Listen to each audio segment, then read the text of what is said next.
Imagine waking up on a Tuesday morning, the sun is filtering through your window, and for a split second, everything feels normal. But then, as your consciousness fully returns, a heavy, familiar weight settles in your chest. You look at your phone and see the notifications of a world that seems to be moving at 100 miles per hour while you feel like you are standing perfectly still. You see a former classmate announcing a promotion, a friend from high school buying their first home, and an influencer your age talking about their third successful business venture. Suddenly, the coffee in your hand feels like a symbol of your stagnation. You are in your 20s, the decade that was supposed to be the most exciting and free time of your life, yet you feel more like a ghost in your own story than the main character. This feeling, this profound sense of being lost or hilang ara, is not a personal failure, though it certainly feels like one. It is a modern phenomenon that millions of young adults are navigating right now, often in total silence because we are ashamed to admit that we don't have the map we were promised. The truth is that our 20s have become a cultural pressure cooker. Historically, this decade was a period of settling down, but today it has been stretched into a high-stakes transition zone where you are expected to figure out your career, your identity, your long-term relationships, and your financial future all at once. We are told that 30 is the new 20, yet we are simultaneously bombarded with messages that if we haven't made it by 25, we are somehow behind.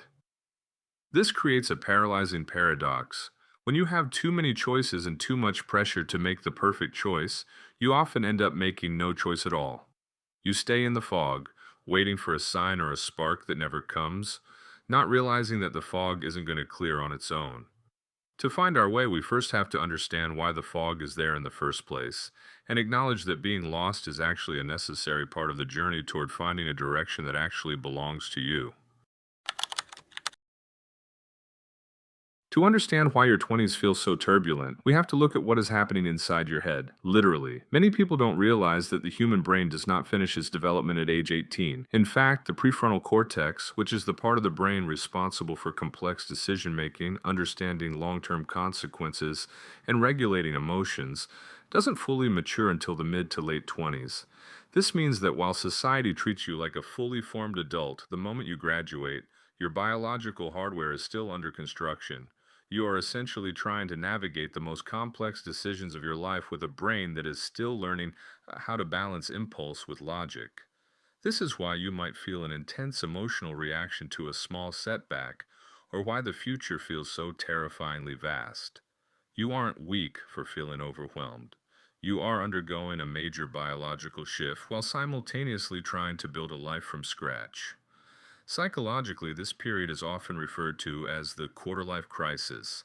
Unlike the midlife crisis, which is often about a fear of the end, the quarter-life crisis is about the overwhelming weight of the beginning. It is the realization that the structured path of childhood and education, where there was always a next grade, a next exam, and a clear set of rules, has suddenly ended. For 20 years, your direction was handed to you by teachers, parents, and systems. Now, for the first time, you are holding the steering wheel, but there are no road signs.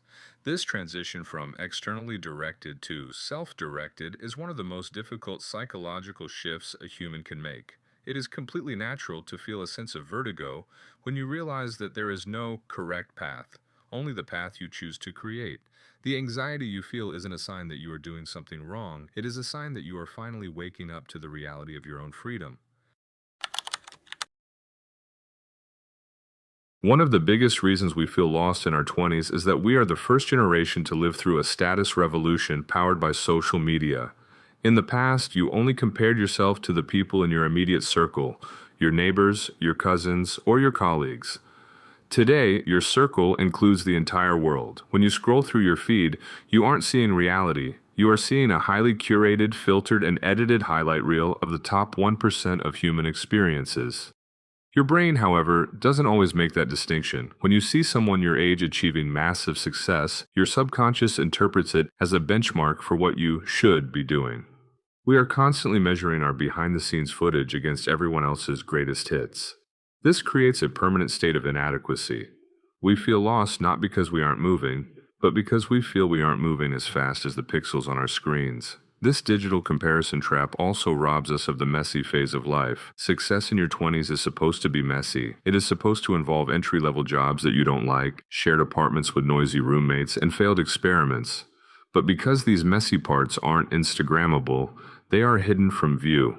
This leads us to believe that we are the only ones struggling, the only ones working a job that feels meaningless, or the only ones who don't have a 5-year plan.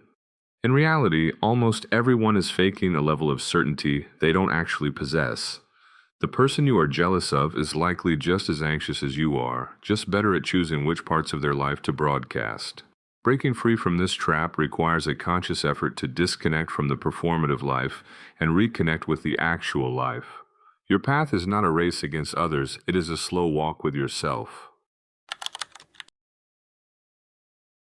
If you feel lost, it might be because the definition of success you are using wasn't written by you. Many of us are running toward goals that we inherited from our parents, our culture, or our education system. We think success is a specific job title, a specific salary, or a specific relationship status by a certain age. When we don't hit these milestones, we feel like we've lost our way. But what if we redefine success as alignment rather than achievement? Alignment means that your daily actions match your internal values. If you value creativity, but you are forcing yourself into a rigid corporate structure just because it looks good on a resume, you will feel lost no matter how much money you make. The feeling of feeling lost is often just your soul's way of telling you that you are heading in a direction that doesn't fit your true self. This is where the power of the pivot comes in. In your 20s, you are allowed and perhaps even required to change your mind.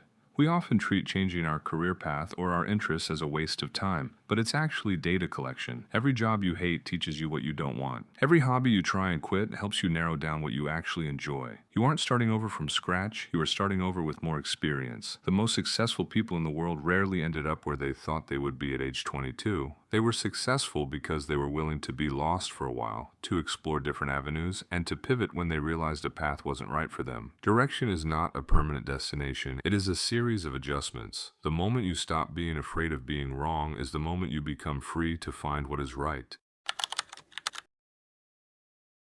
So, how do you actually start moving when the fog is thick? The first step is to lower the stakes. We often get stuck because we are trying to find the perfect next move. We think we need to find our passion or our purpose before we can take a single step. The truth is that passion is not something you find in your head. It is something you build through action. Instead of looking for a grand purpose, look for curiosity.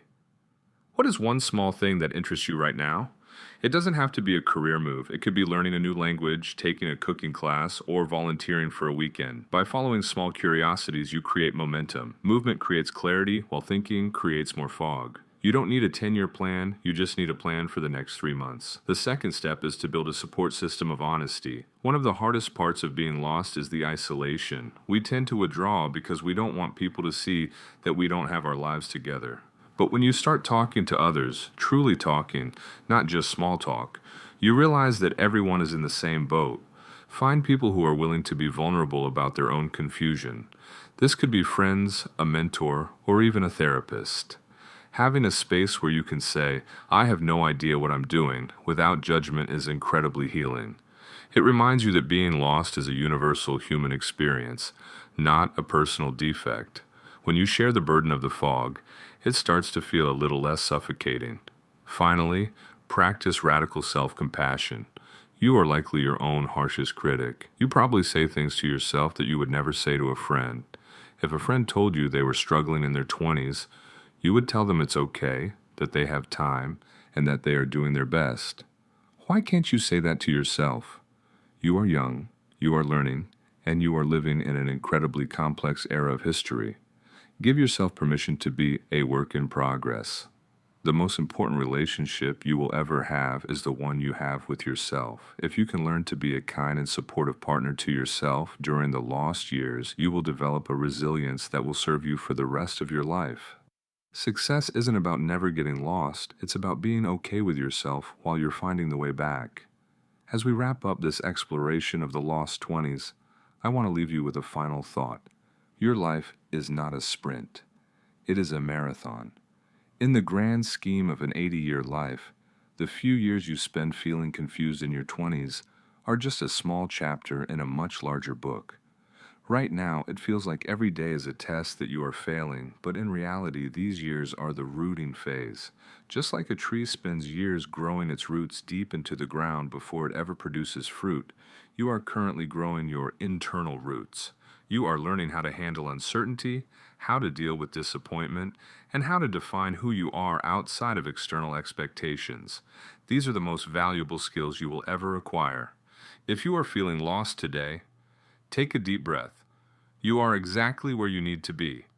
The fog is not there to block you.